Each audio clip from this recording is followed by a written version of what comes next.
36 जिल्हे, 36 बातम्या. News G9 Maharashtra. उत्तर तुमच्या प्रश्नांची.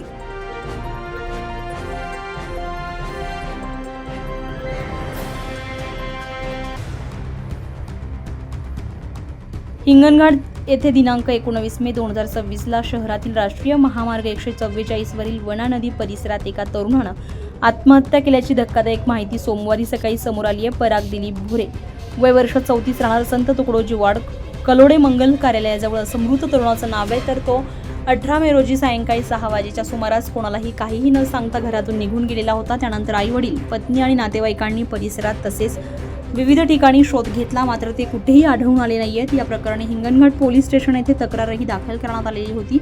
मिळालेल्या माहितीनुसार पराग भोरे हे काही दिवसांपूर्वी शहरातील गिमा टेक्स येथे कार्यरत होते. त्यांनी नुकताच नोकरीचा राजीनामा दिला होता. त्यांचे काही महिन्यांपूर्वीच लग्न झालेले असून त्यांना अवघे 3 महिन्यांची मुलगी आहे. मानसिक तणावातून त्यांनी हे टोकाचं पाऊल उचलल्याची प्राथमिक माहिती मिळते.